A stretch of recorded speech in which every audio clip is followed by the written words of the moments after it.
Om Namo Bhagavate Vasudevaya. Om Namo Bhagavate Vasudevaya. Chapter 7, Text 1. Shonaka Uvacha Nirgate Narade Sutta Bhagavan Badarayanaha Shrutavamstad Avipretam Tata Kim Akarod Vibhuhu. Hare Krishna. Rishi Shonaka asked, O Sutta, the great and transcendently powerful Vyasadeva heard everything from Sri Narad Muni. So after Narad Muni's departure, what did Vyasadeva do? Text 2. Sutta Uvacham Brahmanadyam Saraswatyam Ashrama Paschimedate Shamsyaprasa iti prokta Rishinam Satravardhanaha. Sri Sutta said, on the western bank of the river Saraswati, which is intimately related with the Vedas, there is a cottage for meditation at Shamya Prasa, which enlivens the transcendental activities of the sages. Text 3.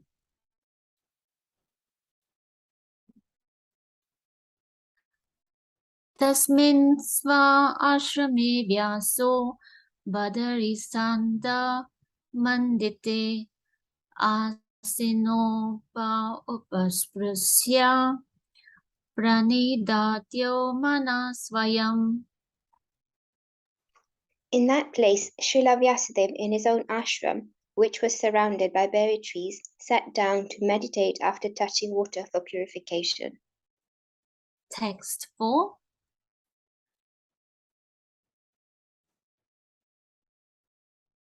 Bhakti yogena manasi samyak pranihite male apashyat purusham purnam mayam cha tat apashyayam.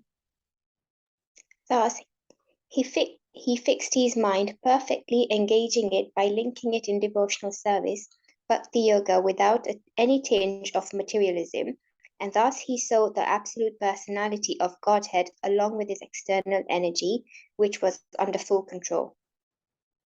Text 5. Yaya samuhito jiva atmanam trigunatmakam paropi manutenartham tatkritam chahipapyate. Due to this external energy, the living entity, although transcendental to the three modes of material nature, thinks of himself as a material product and thus undergoes the reactions of material miseries. Text 6. Anartopashamam sakshad bhakti yogam adokshaje lokasya janato vidvams chakre satvata samhitam. The material miseries of the living entity, which are superfluous to him, can be directly mitigated by the linking process of devotional service. But the mass of people do not know this, and therefore the learned Vyasadeva compiled this Vedic literature, which is in relation to the Supreme Truth. Text 7. Yasyam vai shruyamana nayam Krishne parama purushe bhaktirutpadyate pumsa shokha moha bhayapaha. Simply by giving oral reception to this Vedic literature, the feeling for loving devotional service to Lord Krishna, the Supreme Personality of Godhead, sprouts up at once to extinguish the fire of lamentation, illusion, and fearfulness. Text 8.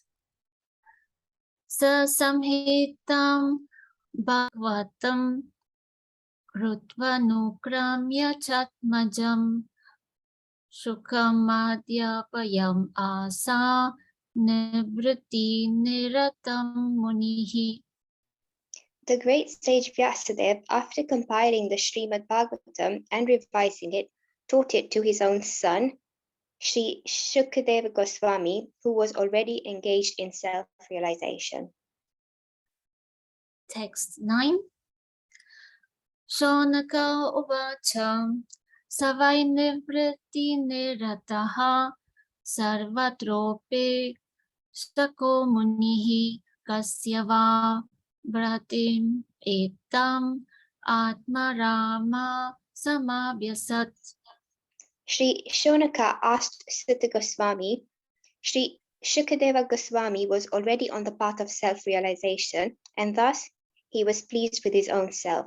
So why did he take the trouble to undergo the study of such a vast literature? Text 10. Sutta uvacham Atmaramasya munayo nirgranta apyu rukrame kurvanti ahaitu kim bhaktim itham bhuta guru harihi. Sutta Goswami said, all the different varieties of Atmaramas, those who take pleasure in the Atma or self or spirit self, especially those established on the path of self-realization, though freed from all kinds of material bondage, desire to render unalloyed devotional service unto the personality of Godhead. This means that the Lord possesses transcendental qualities and therefore can attract everyone, including liberated souls. Text 11. Harir gunakshita matir Bhagavan Badarayanihi Adyagan Mahat Akhyayanam Nityam Vishnu Jana Priyaha. Srila Shukadeva Goswami, the son of Srila Vyasadeva, was not only transcendently powerful, he was also very dear to the devotees of the Lord. Thus, he underwent the study of this great narration, Srimad Bhagavatam. Text 12. Parikshitota Rajarsar Janma Karma Vilapanam Samstam Cha Panduputranam Vakshe Krishna Kathodayam. Sutta Goswami thus addressed the rishis headed by Shonaka. Now I shall begin the transcendental narration of the Lord Sri Krishna and the topics of the birth, activities, and deliverance of King Parikshit, the sage amongst kings, as well as the topics of the renunciation of the worldly order by the sons of Pandu. Text 13 and 14.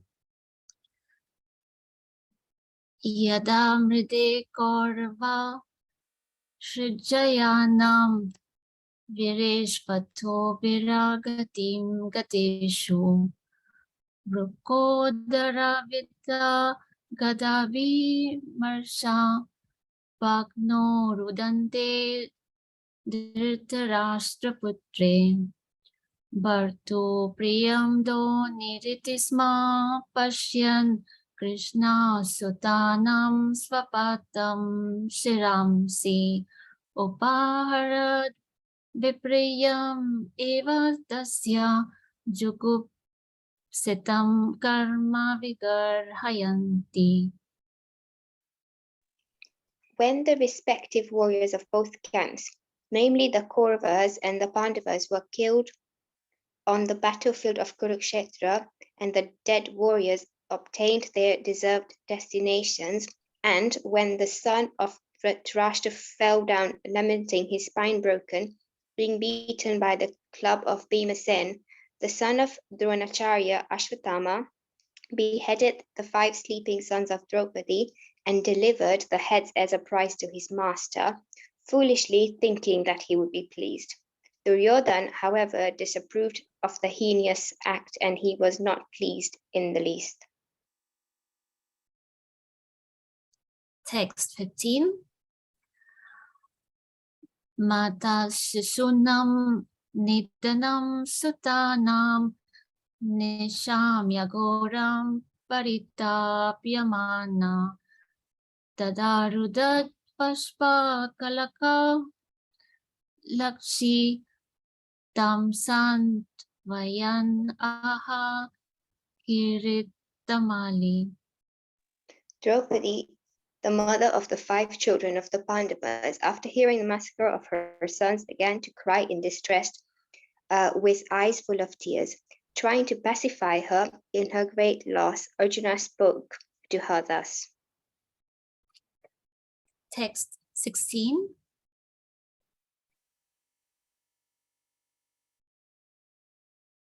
Tada suchaste paramjami badre yad brahma bando shira atatayinaha Gandiva mukter vishike rupare vakramya yat snayasi dagda putra. O gentle lady, when I present you with the head of that Brahmana, after beheading him with arrows from my Gandiv bow, I shall then wipe the tears from your eyes and pacify you. Then, after burning your sons' bodies, you can take your bath standing on his head. Text 17. Iti priyam balgo vichitra jalpaihi sasan vavayit vachutamitra sutaha anvadravadam sita ogra danva kapi dvajo guruputram rathena. Arjuna, who is guided by the infallible Lord as a friend and driver, thus satisfied the dear lady by such statements. Then he dressed in armor and armed himself with furious weapons, and getting into his chariot, he set out to follow Ashwatthama, the son of his martial teacher. Text 18. Tamma patantam savilakshya durat kumara hudvigna manarathena paradravat prana paripsururpyam yavat gamam rudra bayat yatakaha. Ashwatthama, the murderer of the princes, seeing from a great distance Arjuna coming at him with great speed, fled in his chariot, panic-stricken, just to save his life as Brahma fled in fear from Shiva. Text 19. Yada saranam atmanam aikshata shantavajinam astram brahma siromene atmatranam dvijatmajaha. When the son of the Brahmana, Ashwatthama, saw that his forces were tired, he considered that there was no alternative for protection outside of using the ultimate weapon, the Brahmastra nuclear weapon. Thank you, Hare Krishna. Thank you, Hare Krishna. Please forgive me for any mistakes. That's very good. Thank you, Pinky Mataji and Chetna Mataji. Very nicely recited. Very nice. Thank you. So dear devotees, welcome to today's chat session. We continue with our reading and discussion of Canto 1 of the Srimad Bhagavatam, chapter number 7, entitled The Son of Drona Punished. And today we were discussing text number 17 and 18. We're doing 2 verses today because we normally only discuss the verses where there's a purport, and where there's no purport, we just read the translation. So let me go through.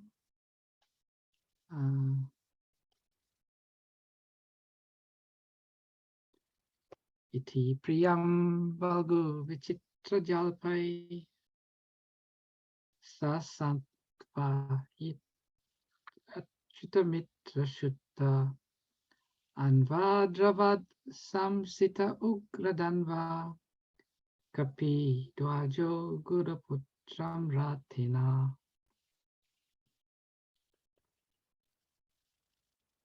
Translation.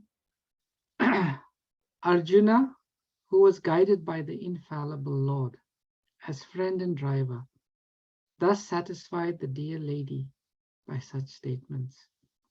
Then he dressed in armor and armed himself with furious weapons, and getting into his chariot, he set out to follow Ashvatthama, the son of his martial teacher. Tam avatantam savilakshadurat kumara udvignamanaratena paradravat prana paripshu urvyam yavad gamam rudrabayad yataka. Word for word synonyms. Okay. Tam, him. Apatanam, coming over furiously. Sa, he. Vilakshya, seeing. Durat, from a distance. Kumaraha, the murderer of the princess. Udvigna manaha, disturbed in mind. Ratena, on the chariot. Parat Ravat, fled. Prana, life. Paripshu, protecting. Urvyam, with great speed. Yavat Gamam, as he fled. Rudra Bayat, by fear of Shiva. Yata, as Ka Brahma or Arka Surya. Translation and purport by Srila Prabhupada Ki Jai. Ashvatthama, the murderer of the princess, seeing from a great distance Arjuna coming at him with great speed, fled in his chariot, panic-stricken, just to save his life, as Brahma fled in fear from Shiva. Purport.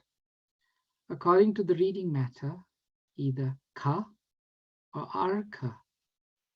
There are two references in the Puranas. Ka means Brahma, who once became allured by his daughter and began to follow her, which infuriated Shiva, who attacked Brahma with his trident. Brahmaji fled in fear of his life. As far as Arkaha is concerned, there is a reference.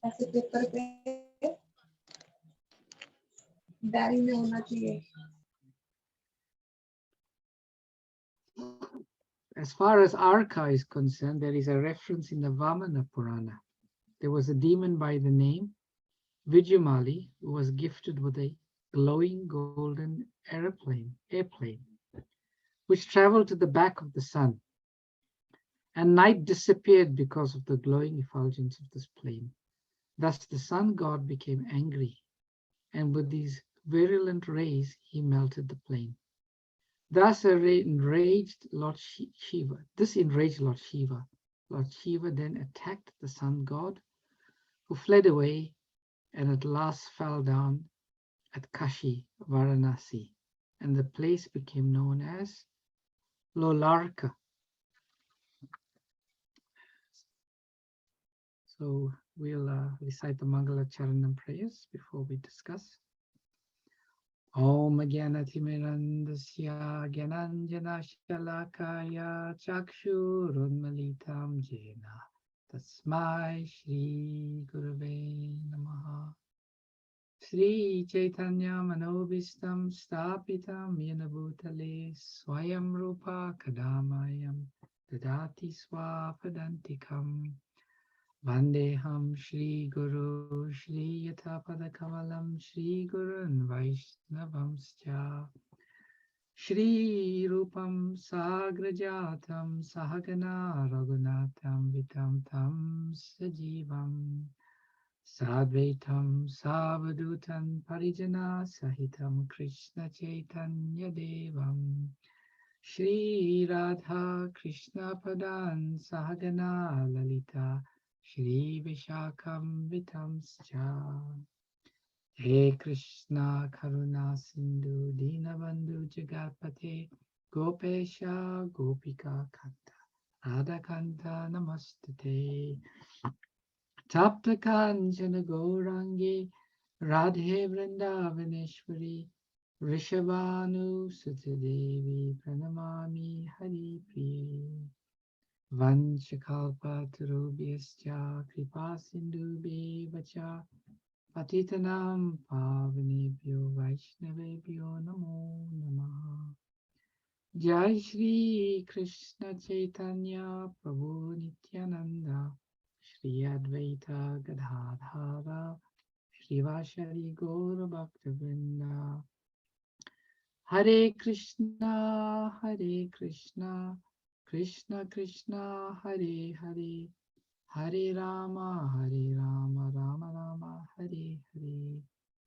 Namo Vishnupadaya, Krishna Prasthaya Bhutale, Srimate Bhaktivedanta Swami Niti Namine. Namaste Saraswati Deve, Gauravani Pracharine. Nirvishesha Shunyavadi Paschacha Dishatarine Srila Prabhupada Ki Jai. So the two verses again. Arjuna, who was guided by the infallible Lord as friend and driver, thus satisfied the dear lady by such statements. Then he dressed in armor and armed himself with furious weapons, and getting into his chariot, he set out to follow Ashvatthama, the son of his martial teacher.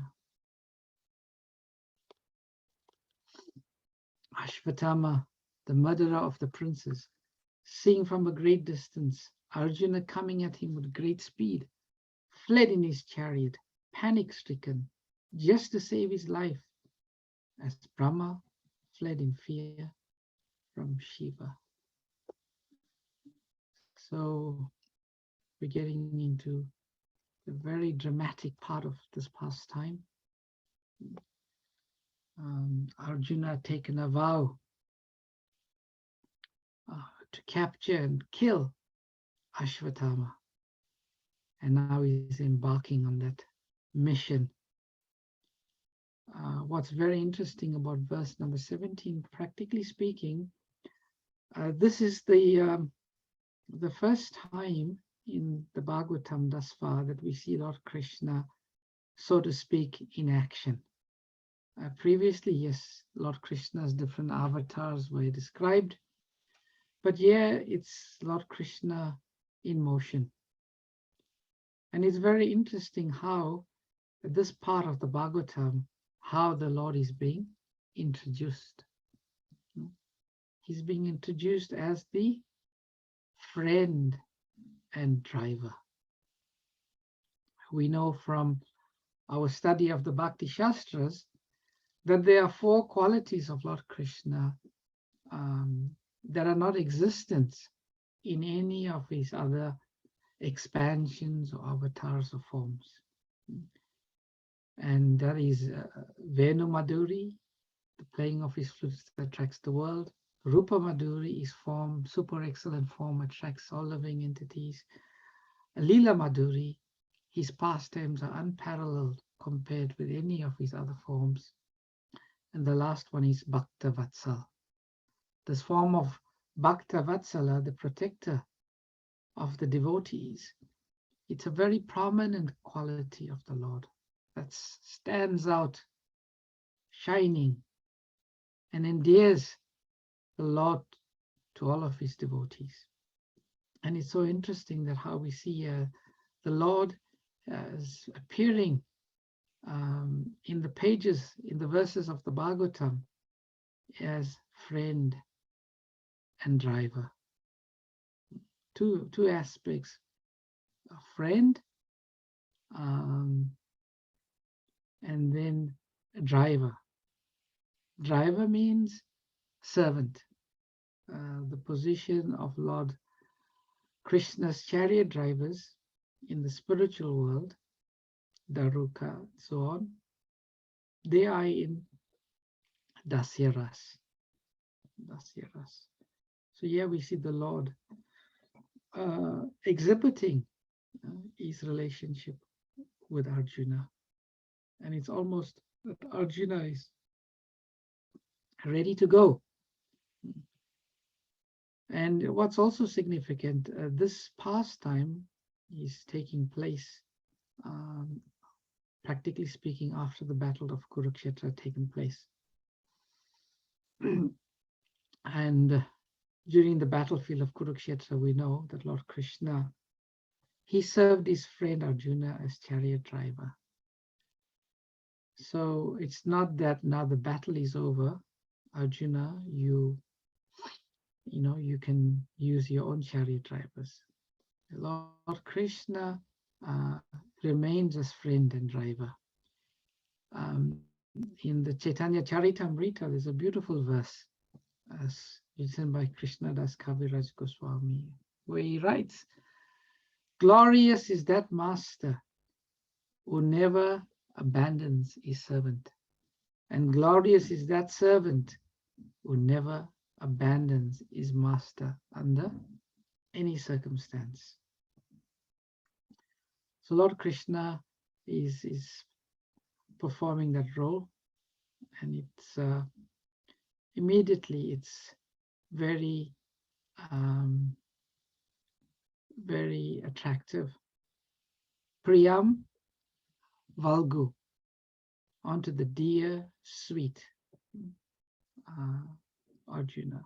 So we can just picture the scene, Arjuna in full flight with a determined purpose, furious weapons, and he takes off with Lord Krishna leading him. So this is the sight that Ashvatthama beheld. And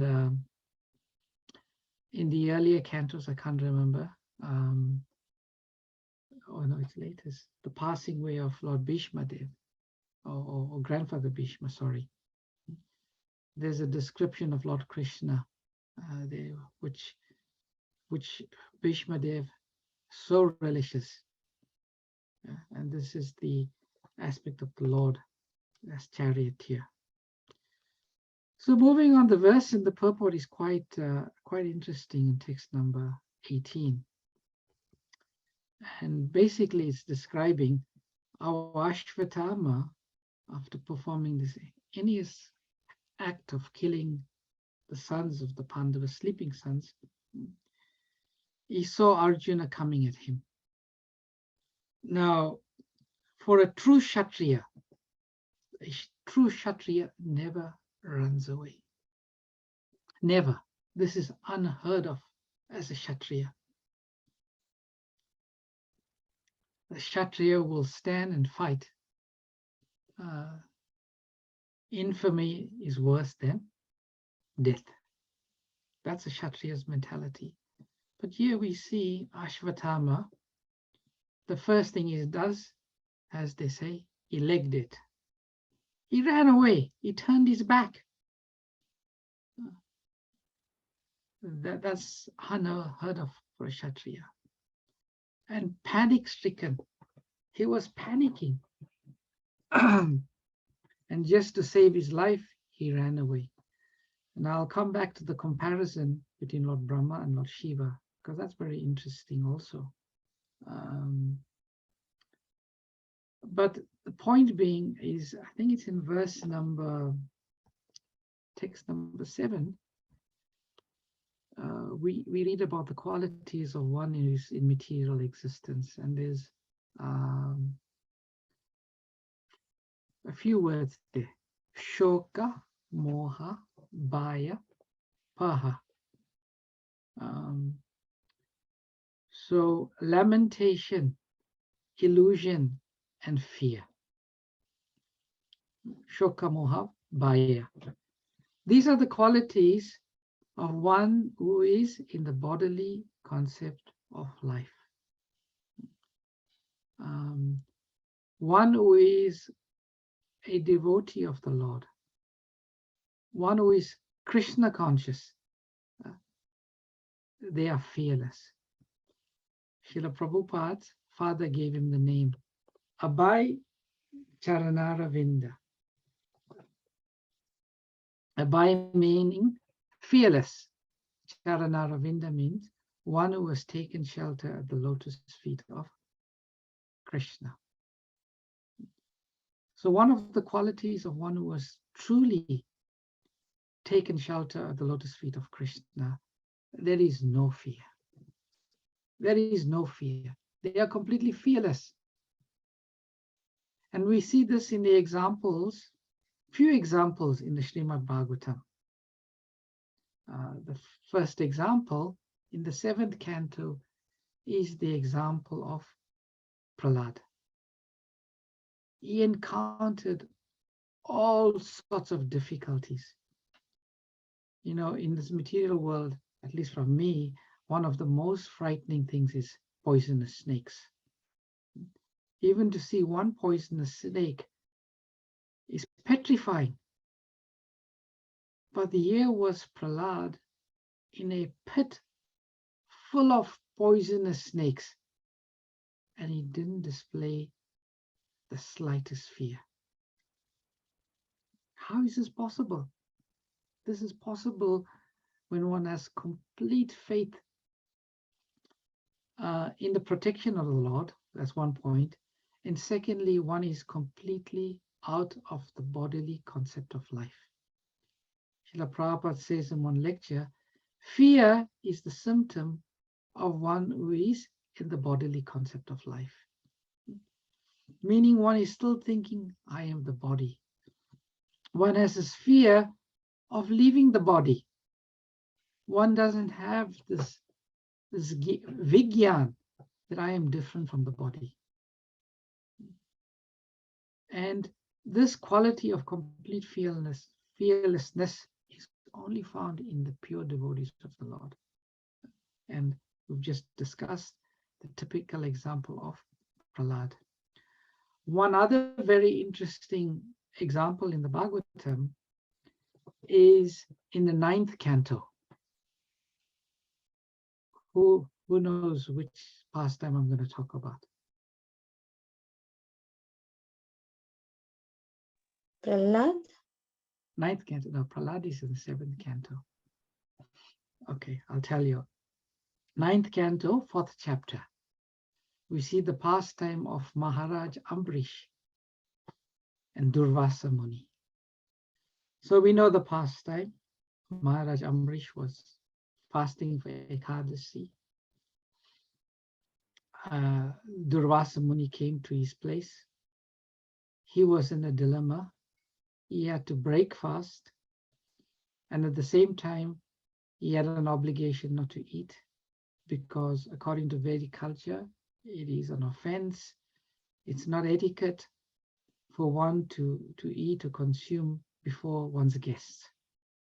So he had this dilemma, and he sought advice. That's all the devotees do. They seek advice from the Brahmanas, and the Brahmanas said, you should drink water. And this is simultaneously breaking your fast and not breaking your fast. So this is what Maharaj Ambarish did. He was a great devotee of the Lord. He drank water. And Durvasa Muni became aware of this. And he became incensed because he felt that Maharaj Ambarish was deliberately offending him. So what did he do? He took a bunch of his matted locks of his hair, pulled it out, threw it on the ground. And when he threw it on the ground, he manifested a very frightening, demonic person. Very frightening, very fearful. And this personality manifested by Durvasa Muni. He went to attack Maharaj Ambarish. And in the Bhagavatam, Maharaj's Ambarish's response is very interesting. And in text number 47 of the 4th chapter of the 9th canto, Srila Prabhupada translates, taking a trident in his hand and making the surface of the earth tremble with his footsteps, this blazing creature came before Maharaj Ambarish. This is the creature manifested by Durvasa Muni. But the king, upon seeing him, was not at all disturbed, and he did not move even slightly from his position. Excuse me. It's a bit cold here. So this is quite amazing, because normally when one is in a dangerous situation, the first thing one does is one retreats. One maybe not even flees the scene, but at least one may take a step back or just move his head back. But it is explained in the Bhagavatam that Maharaj Ambarish, he did not even move in the slightest. He was so fixed in his surrender, in his transcendental position, that he didn't even exhibit an iota, the slightest bit of fear. But what happened with Durvasa Muni, who was a great Muni? And Bhagavatam, text number 48. As fire in the forest immediately burns to ashes an angry snake, so by the previous order of the Supreme Personality of Godhead, his disc, the Sudarshan Chakra, immediately burned to ashes the created demon to protect the Lord's devotees. Upon seeing that his own attempt had failed and that the Sudarshan Chakra was moving towards him, Durvasa Muni became very frightened and began to run in all directions to save his life. So this is such a stark contrast here. Durvasa Muni, a great king, a great yogi, a mystic, he is running in fear. Whereas Maharaj Ambarish, a householder, a king, but a great devotee, he doesn't even move an inch, because he is truly situated on the transcendental position. And to be truly situated on the transcendental position means one is completely surrendered at the lotus feet of Lord Krishna. So we see here in the character of Ashvatthama, certainly he is not a devotee. But the comparison being made is quite interesting. The comparison being made with Ashvatthama is with Lord Brahma, fled in fear from Shiva. Now one may ask, why would this comparison be made? This is Lord Brahma. And basically the incident being referred to, as described in the Shastra, once Lord Brahma, due to being influenced by the modes of nature, got allured by his own daughter. He was the original living entity, and he progenited or caused so many fellow living entities, human beings. And he was running towards his daughter. And when Lord Shiva saw this, he became very angry. And he attacked Lord Brahma. Out of, in one sense, compassion to save him from such a such an embarrassing situation. And Lord Brahma eventually, gave up that body who was involved in this embarrassing incident, and he took on a new body. But for me, when I read the comparison, for me it's significant because it shows that Lord Brahma is known as the highest living entity in the material world. One who's got a body, a material body. He's the first living entity. And even this Lord Brahma, he is influenced by fear. So what to speak about other tiny, puny living entities? Fear exists even in Lord Brahma. So this quality of bhaya, fear, it's very, very inherent in the living entities. Because why? It's very difficult to give up the connection between the material body.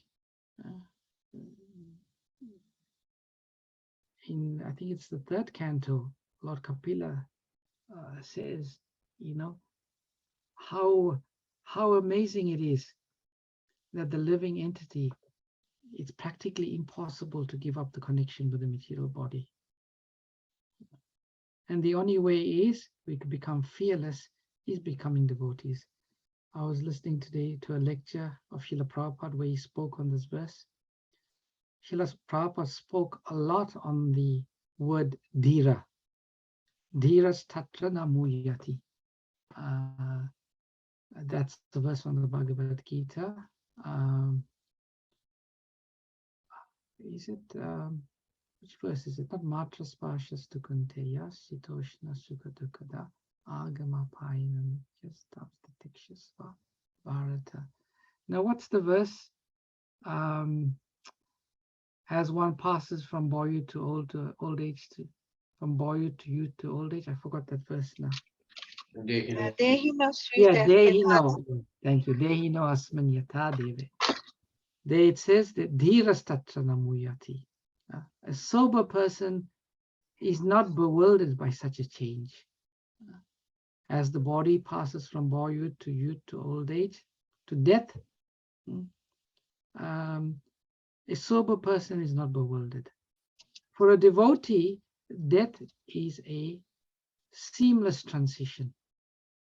That means the devotee doesn't even perceive death when it comes. They are so absorbed in the thought of the Lord. So we can take nice instruction. Sometimes we like to establish or find out how much of advancement I'm making in my spiritual life. This is one very nice metric. How much I am becoming free of fear. Once Srila Prabhupada, someone asked Srila Prabhupada, what do you feel when you chant Hare Krishna? And Prabhupada said, I feel no fear. I feel no fear. So this is another symptom of one's chanting. The more one becomes absorbed in one's chanting, the less and less one will fear this quality of, one will feel less and less the quality of fear in one's life. So I always like to stop at 8:30, leave time for questions, comments, and so on. So maybe it's a good time for me to stop here and then open up the floor to the devotees. If you have any realizations or reflections or questions, you can please state that. And I'll also look at the chat to see. Okay, if there are any questions. No. One thing I like about the devotees, they're also encouraging to the reciters, always appreciating them and encouraging them and thanking them. That's such a good quality. Hare Krishna, Prabhuji. Is Hare Indulekha Krishna. here. Hare Krishna. We are not only encouraging the readers, the reciters, we are encouraging you too, because we love listening to your class. And you always go in depth in other stories, and it's very nice listening to you. Hare Krishna. Thank you, Mataji. Hare Krishna. So what realizations and reflections you have, devotees, from today's discussion? Feel free to share it. Maybe some of you are clearly perceiving the decreasing fear in your lives by your practice of Krishna consciousness. Yes, Prabhuji, we are hearing, we are learning that how we should be fearless, right? Like Ambarish Maharaj, like Prahlad Maharaj, they were great devotees of the Lord, and they didn't fear any calamities. Like if you think of Durvasa Muni, who is like anger personified, we should say, so coming in front of him and also sending that kind of demon after him. So he didn't move, he didn't budge, he just stood there. So I don't know if we will be able to, even when we are in little minor distress, to think about the Lord. We will be thinking about our pain, about our situation. But look at these great devotees. Prahlad Maharaj was thrown in the snake pit under the elephant legs and so forth and so on, but he didn't fear at all. Yes. So we should try to learn, and we should try to imbibe all these in our life. But here again, saying is easy than practicing. That's why we should be. That's why we should be in classes like yourself, giving these nice nectar for us, so that we can try and understand and try to relate in our life and put into practice. Thank you, Prabhuji. That is my realization. Thank you. One example I was thinking also is in our context is Parikshit Maharaj. He received the curse, and he knew he was going to die in 7 days, and he knew he was going to die by this horrible, fierce, poisonous snake. And we read in the 12th canto how he knew it was going to, but he sat there completely fearless. Completely fearless. And that was a result of him hearing the Srimad Bhagavatam. And the more and more we read Srimad Bhagavatam, we are nowhere near close as Parikshit Maharaj, but certainly this quality of fear will decrease in us just by hearing, because in the 7th verse, it's very clearly said and so beautifully stated there in the 7th verse, what it says. Let me just read it again. This is one of the very famous and my favorite verses in the Bhagavatam. Simply by giving oral reception to this Vedic literature, the feeling for loving devotional service to Lord Krishna, the Supreme Personality of Godhead, sprouts up at once to extinguish the fire of lamentation, illusion, and fearfulness. When we come to the end of this chapter, there's a very, very beautiful verse. Very, very beautiful verse in connection with fear. I don't want to jump up, but just keep your eye out for this verse in this, how fear personified is fear of something else. Okay, anything else from anyone? Hare Krishna Prabhuji, Dhanavad Pranam, Jai Krishna Prabhupada. Thank you for a wonderful class as always. I have a philosophical question for you with respect to, I guess related but slightly off topic. So here you mentioned Ambarish Maharaj and fearlessness, etc. Ambarish Maharaj ran to Lord Vishnu to take shelter, and Lord Vishnu denied shelter because of his offense to a devotee. You meant here. You said Ambarish Maharaj. Durvasa Muni, sorry. I got it the wrong way around. So Durvasa Muni was denied shelter and asked to go back to Ambarish Maharaj to for forgiveness, because when one offends a devotee, the Lord doesn't forgive.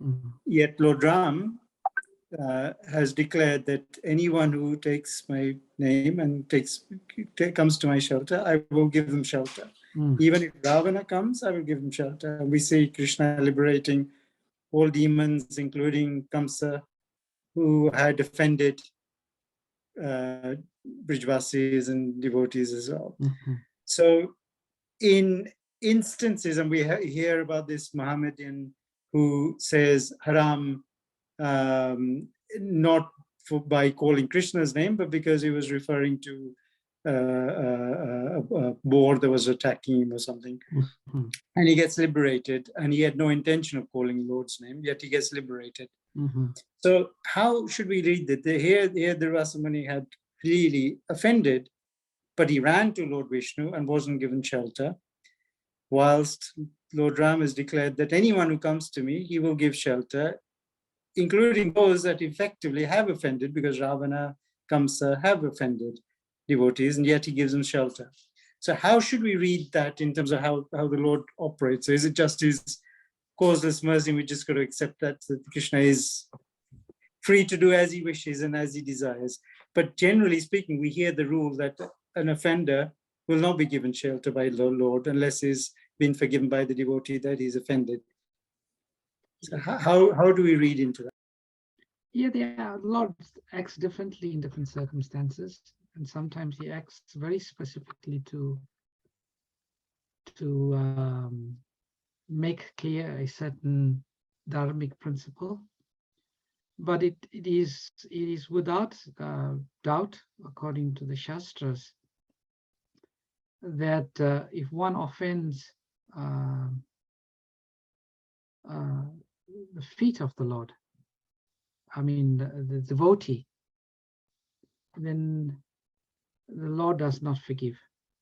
One has to seek forgiveness from the devotee one was offended.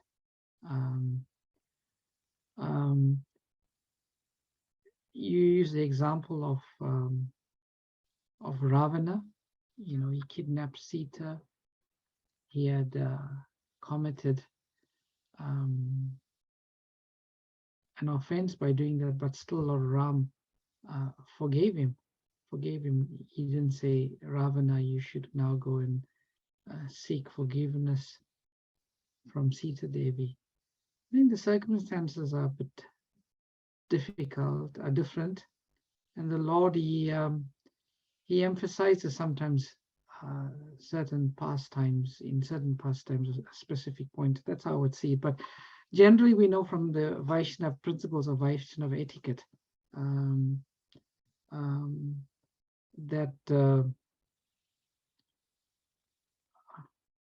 you know, when one offends a devotee, the only way one can be absolved is by seeking forgiveness from that devotee. Sometimes devotees ask, some devotees ask Srila Prabhupada the question that sometimes we know we've offended someone, and we know we have to go and we will do that, go seek for forgiveness. But sometimes we also create many offenses unknowingly. You know, we don't intend to, but unknowingly we offend devotees.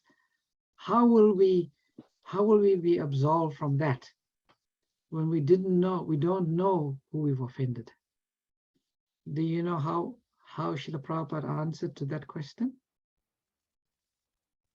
Does anyone know?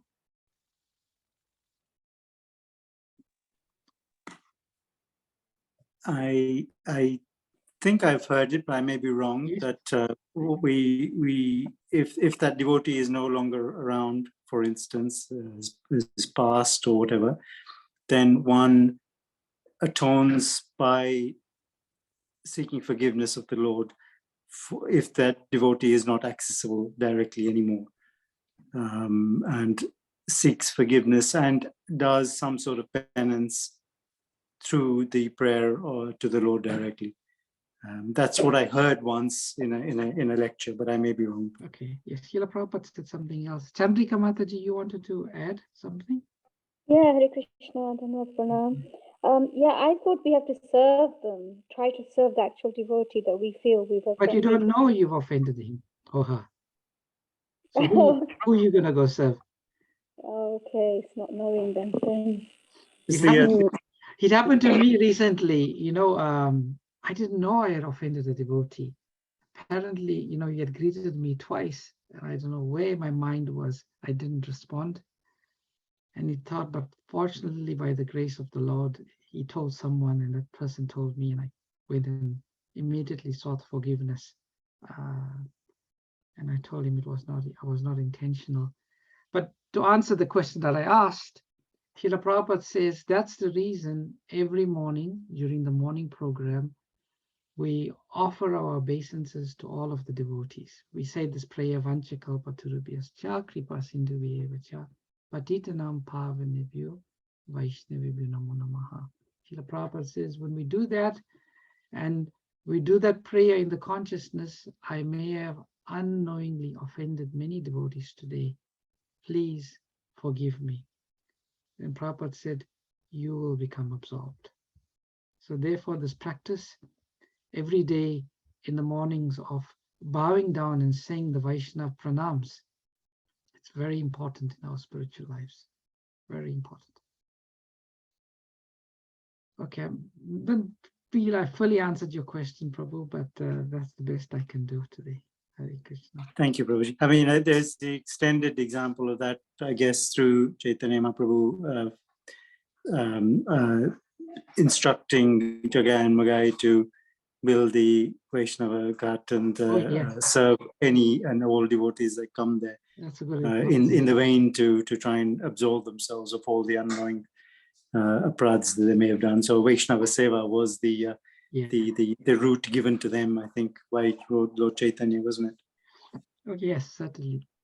So there's an anonymous comment here. I don't want to be named. I wanted to point out that this Saturday, a devotee get banned from the temple. He announced himself in the Prasadam hall. He wasn't happy about the decision. But why they don't give second chance and warning rather than banning him? There should be forgiveness. Yes, Mataji, the general principle is of forgiveness. But I'm not sure what the circumstances are. But hopefully at some point in time that will happen. It will happen. Hare Krishna. Anything else from anyone? Hare Krishna, Prabhuji. Hare Please Krishna. accept my humble obeisances. Please accept my All glories to Srila Prabhupada. During the Srila Prabhupada's festival this year, I heard from Prabhupada's disciple. I have forgotten his name actually. He said he was saying about Srila Prabhupada and his disciples' conversation. So once Srila Prabhupada was with his disciples, and somebody asked, "How does it feel, Prabhuji, to be liberated? How do you feel when you're liberated?" Then Prabhupada thought for a moment and he said, "You feel fearless." He said that. So, and then he said that for a moment, he felt, because I think he asked or something, so he felt in ecstatic situation, the hairs of the body stand, and you get all sorts of, that symptom was there, and he was trying to control it. And then when he looked around, everybody was feeling like that. So for an instance, Prabhupada gave that feeling to everybody, liberation or something, ecstatic feeling. So he was saying that. So it was amazing. Nice, very nice. Thank you for sharing that. Thank you. Hare Krishna. So it's 8:46 now, dear devotees. I always like to finish on time because it's a working day and everyone's got so many duties. So we'll close today's session. Thank you very much for your participation. All glories to your service. Vanchakalpa Turubhyascha Kripa Sindhuvyeva Anandakuri Vaishnava Vrindi Ki Jai. Hare Krishna. Thank you, Prabhuji. For nice class. Thank you. Hare Krishna. Thank you, Prabhuji. Hare Krishna. Chandra Prabhu. Thank you. Hare Krishna.